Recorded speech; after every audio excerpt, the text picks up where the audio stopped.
I believe you're watching this video because you want to become a profitable trader. Profitable traders do not over-leverage their accounts. So, what does over-leveraging mean? What does leveraging itself mean? Welcome to this part 2 of Essential Concepts in Forex. Alright, so as I promised yesterday when we released part 1 of Essential Concept in Forex, today I will be handling the basics of Forex trading, part 2. We are dealing with key concepts, key terminologies. So in this short video, we will talk about, or you will learn about lots, margin, leverage, how to calculate your profit and loss, transaction cost, and we will do a conclusion on the essential concepts in Forex. Welcome. So we start with lot. A lot simply refers to the number of units or the amount of a currency that you can buy. Remember, ordinarily when you buy things, sometimes you buy them in dozens, okay? You buy them usually in units, in a number of units, such as dozens, okay? Or crates in the case of soda. Now, currencies are equally bought or sold in units or in amounts or in quantities called lots. In Forex trading, we have 4 types of lots or categories. One is a standard lot. A standard lot simply means you are buying or selling 100,000 units of a particular currency. A mini lot means you are dealing with 10,000 units of a currency. A micro lot is 1,000 units and a nano lot is 100 units. Now, in relation to this, a standard lot, it would actually mean if price changes, if the price changes by 1 pip, we covered pips yesterday in yesterday's video. When price changes by 1 pip, your account changes by $10, approximately $10, especially if you are dealing with a Euro USD account. If you were trading a mini lot, that means you were transacting 10,000 units. For every pip move, you will see a change by $1. Correspondingly, for a micro lot, which is 1,000 units of a currency, a change in 1 pip results in a change in $0.1. And lastly, a micro lot, a nano lot, for every pip change in your account, if a trade is going on, you will see a change by $0.01. That's all there is about lots. Sometimes a standard lot is associated with a volume of 1. A mini lot is considered to be a volume of 0.1. A micro lot is a volume of 0.01. And a nano lot is a volume of 0.001. Okay? So some brokers would use lots, 1 lot. Others would say 1 volume. Some would say 1 mini lot. A mini lot would be the same as a 0.1 volume. In terms of volume, that would be 0.1. Micro would be 0.01, and the nano would be 0.001. As you can see, we start with 1 for a standard lot. We divide by 10, we get this. We divide by 10, we get this, and we divide by 10, we get this. The same way, we started with units, that a standard lot is 100,000. You divide by 10, you get 10,000. That becomes a mini lot. If you divide a mini lot by 10, you get a micro lot, which is 1,000. If you divide this by 10, you get this, which is a nano lot. The same thing is happening with pips, that for a standard lot, a pip equals $10. For a mini lot, you divide this by 10, you get 1. You divide this by 10, you get 0.1, and you divide that by 1, you get 0.01. So guys, that is all you need to know about lots. You can learn other things as we move on. Up next, margin trading. Margin trading simply means trading on borrowed money. You are using borrowed capital to trade. Why? Probably because you can't afford all the amount you need. Yes? You want to drive a $10,000 car, right? A $10,000 car is a cheap car still, but you don't have 10,000. You have probably maybe 3,000. So you approach a bank and you say, hey, I would want to take this, but what I have in my account is this. I need someone to to lend me the remaining amount. Then you have a transaction where you'll use your 300,000. The bank or the other organization will be able to lend you the remaining 700,000, but of course you must give them some security. Great. Now let's look at a scenario. You want to trade British pound against the US dollar. It is here. You want to trade the British pound against the US dollar. So the pound versus the dollar.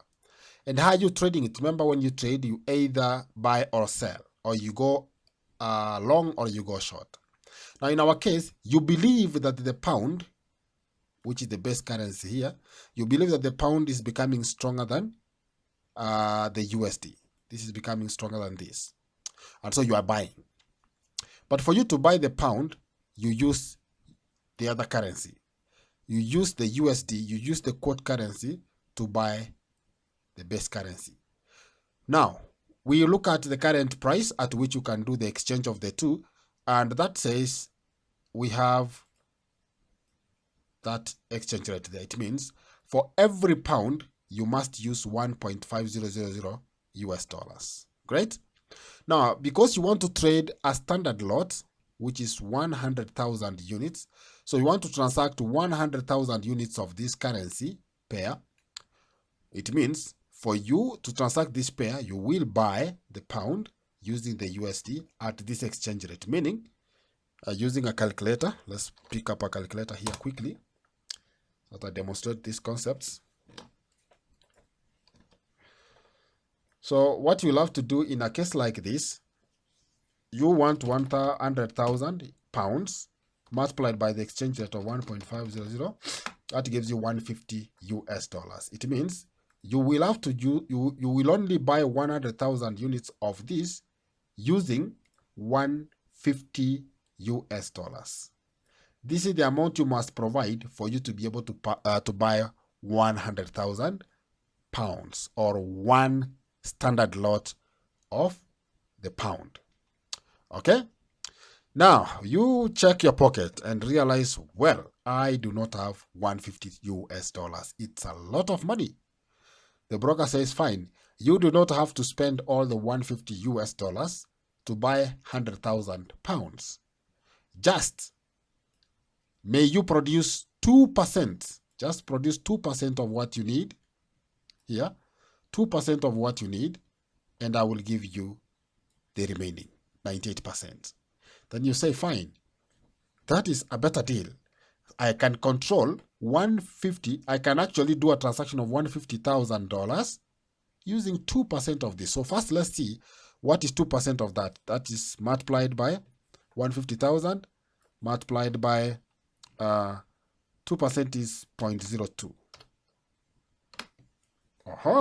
So you realize instead of $150,000, I only need 3,000 US dollars.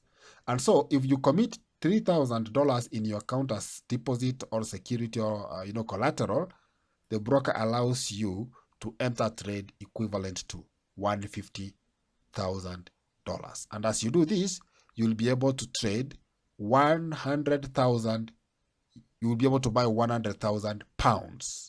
You'll be able to buy 100,000 pounds just using a mere 3,000 USD as opposed to what you should have ordinarily paid, which is $150,000. I'm assuming now the trade goes in your favor and the price ends where? Let's see where the price ended. You bought it at 1.5. You will let the market do its thing. Price moves on, but when it reaches this figure, let me get the box. When your exchange reaches 1.50500, you close the trade. Remember, if you buy, you close a trade by selling. If you sell, you close the trade by buying back. Okay. So in our case here, let's pull our calculator once again. So let's see what happened. So now you are selling back.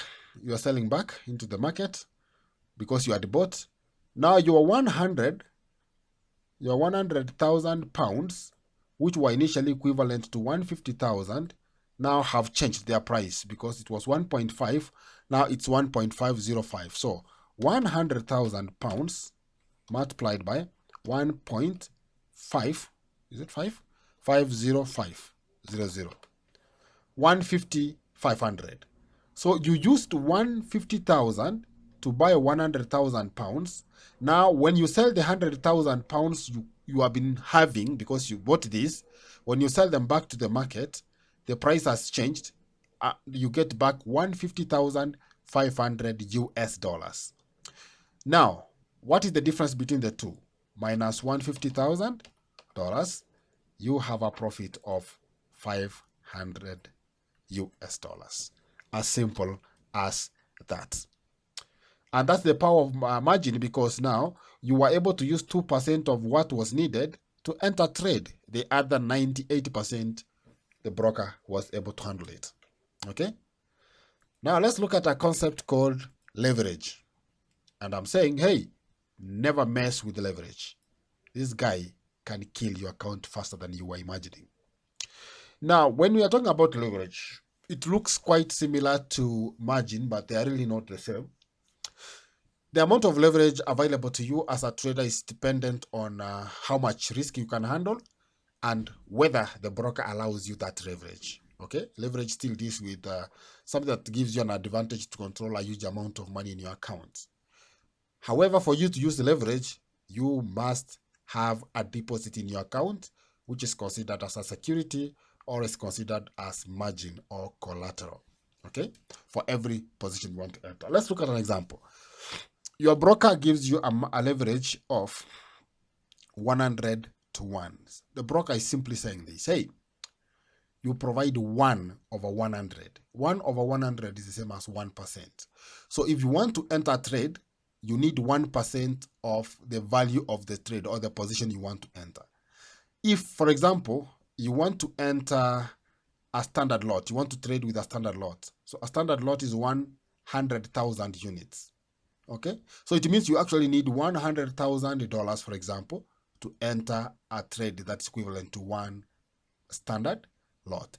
Now you look at it and say, oh, come on, I can't afford $100,000. The broker says, fine, you don't need $100,000, you need 1% of that $100,000. And what is 1% of this? It is 1,000. 1% is 0.01 times 100,000, which gives you. So the broker says, if you provide $1,000 in your account, okay, you will be able to trade 100,000. And what does that mean? The broker is able to give you the difference. So remember, your trade is supposed to be 100,000, which is a standard lot. Your margin is 1%, which is 1,000. This is what the broker adds to your trade. Okay? So for a leverage of 100 to 1, it means you provide 1% of what you need to enter a trade. So let's carry on. Leverage still. If you have a leverage of 200 to 1, what is 1 over 200 in percentage form? It is 0.5%. It is a half percent, 0.5%.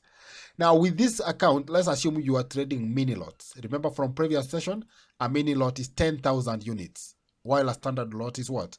100,000. Now you are saying, come on, I would want to enter trade, yes, but I don't have 10,000. But the broker says, look at your leverage. Your leverage was what?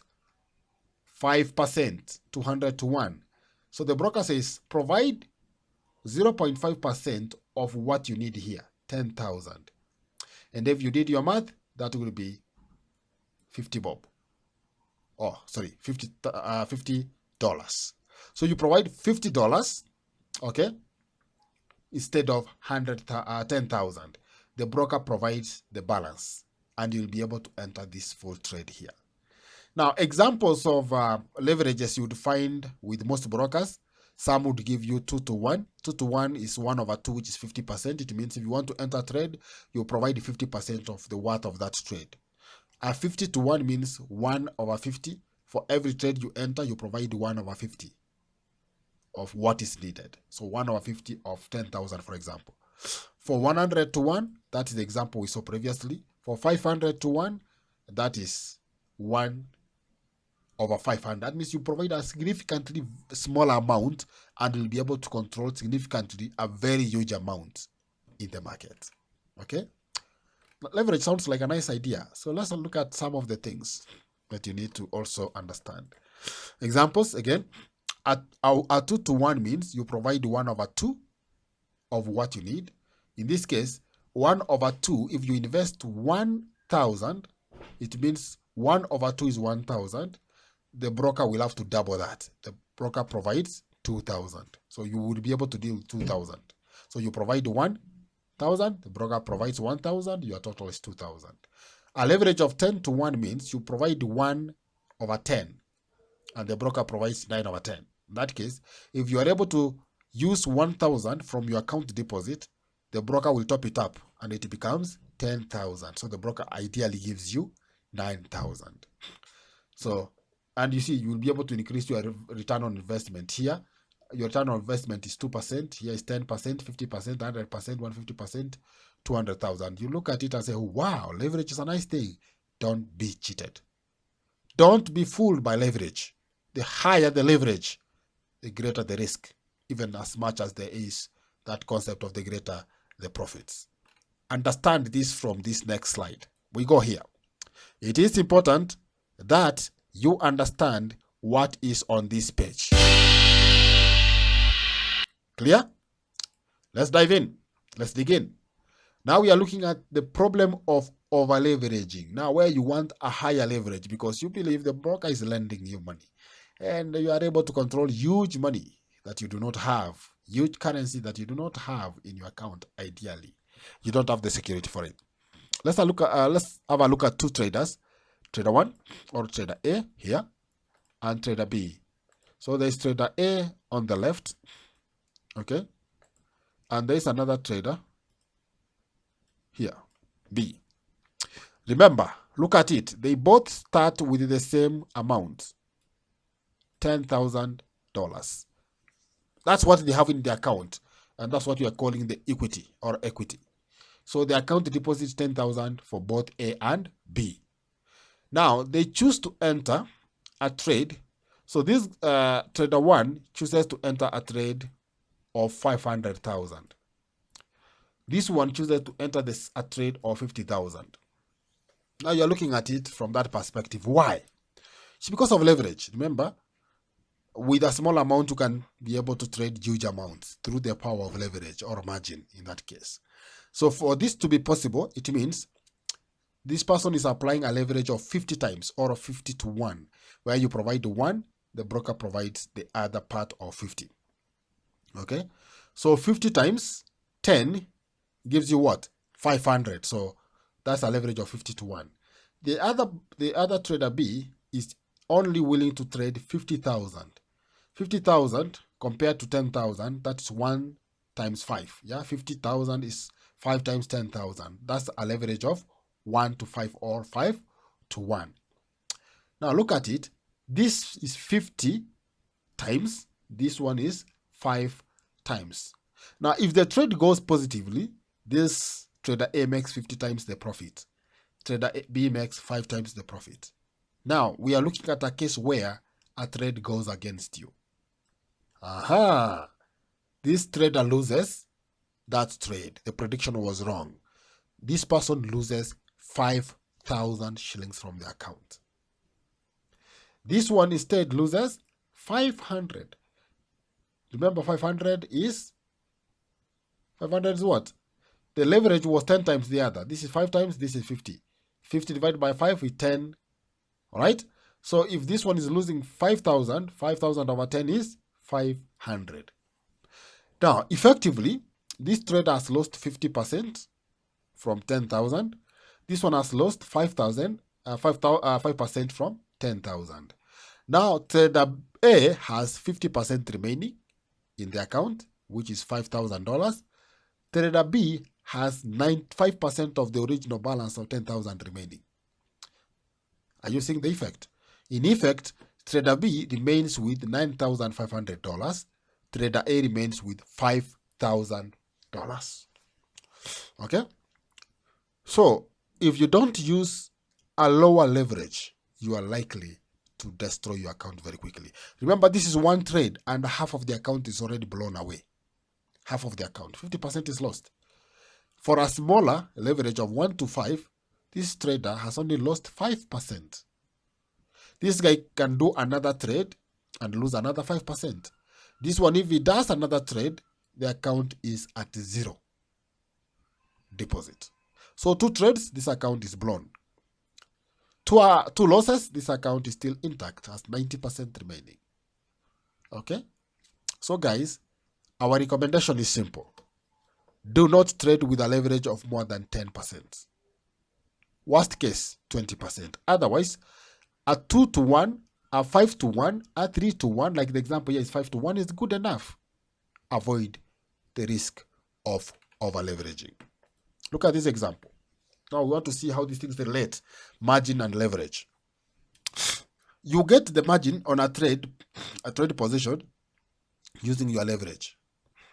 Okay?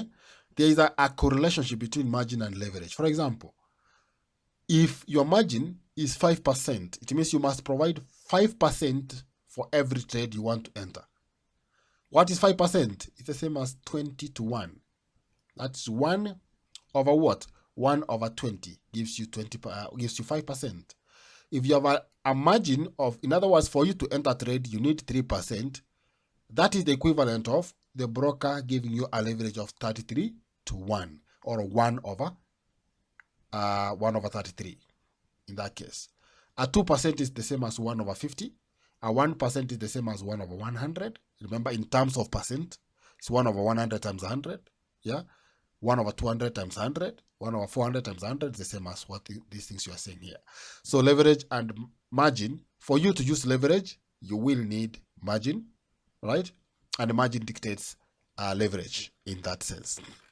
So let's see how you can calculate your profit, your position size. Sorry, how do you calculate your position size? How do you know what to use and what not to use? Whether you are allowed to enter trade or not, whether you have enough balance or not. Let's assume your account is denominated in USD. You opened it using USD as your currency. So you currently have $500. This is a reasonable account for you to start with, especially if you are very new. Of course, you would start with 1,000 or even more, but 500 for an illustration in our case. You risk 1%. Now, this 1% you're risking is also your margin. So you want to spend, or you want to risk 1% of $500. So 1% of this is the same as what? 1% of that. So let's pull our calculator here for illustration purposes.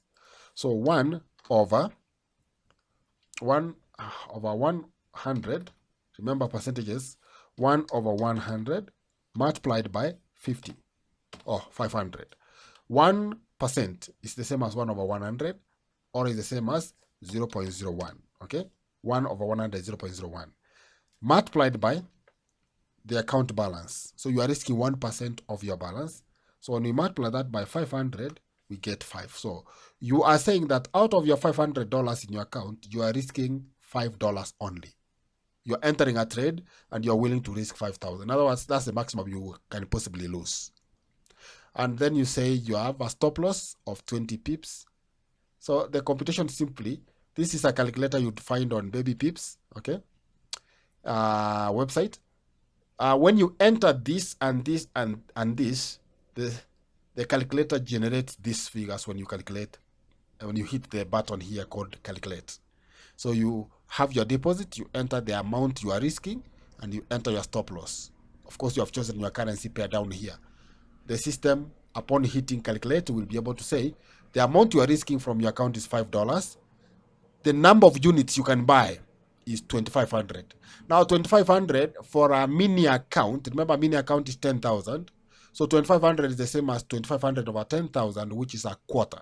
So it is 0.025 standard lots, or 0.25, which is a quarter mini lot, or a 2.5 micro lot. That's what it tells you.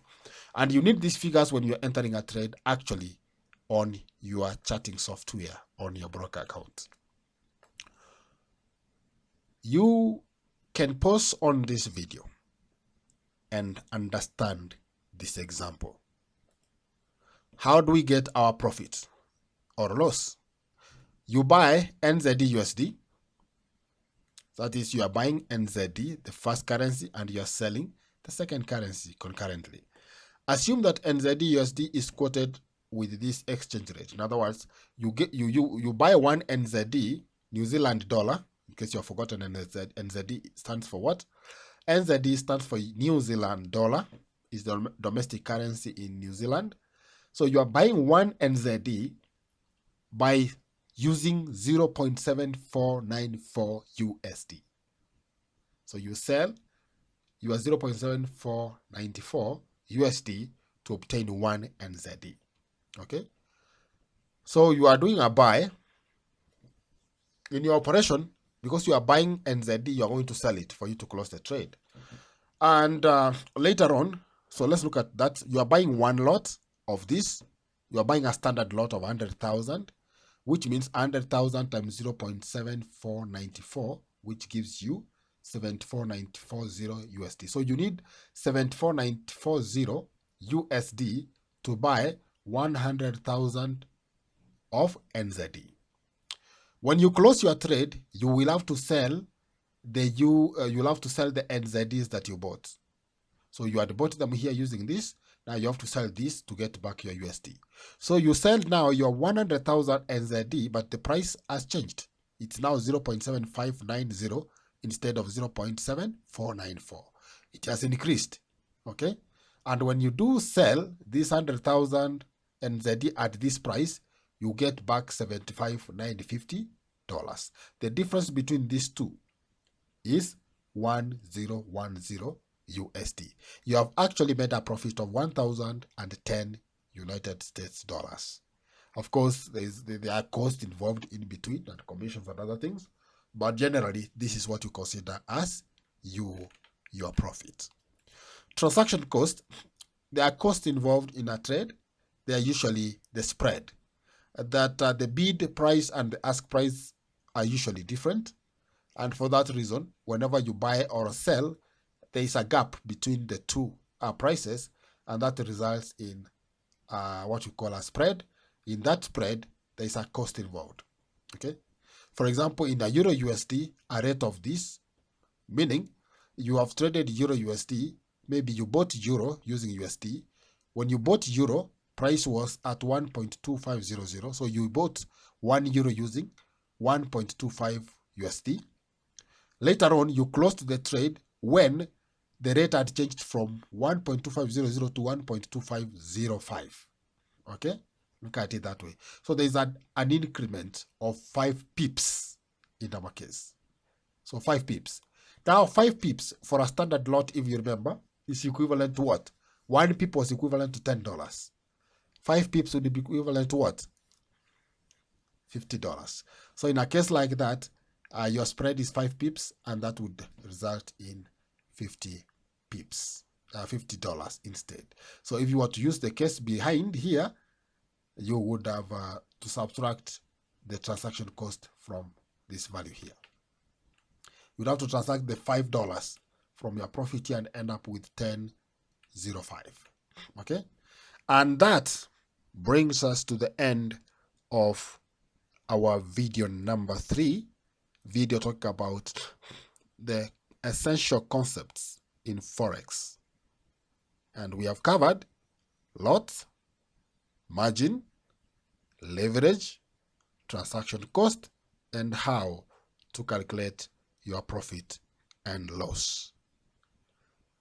Now, next to this video will be a video on types of Forex orders. Now we are moving to a practical session where you will have to know which orders can you execute in the Forex market on your charting software. Which orders can you execute? Okay, so there's going to be a little bit of demo trading here. I will show you how to enter a buy order, a sell order, and other related orders, including stop orders, so that you start appreciating what it is to trade the Forex market. That is it from me, BO from Forex Winners Club. I hope to catch you in the next video that will be released by Thursday this week. Bye-bye.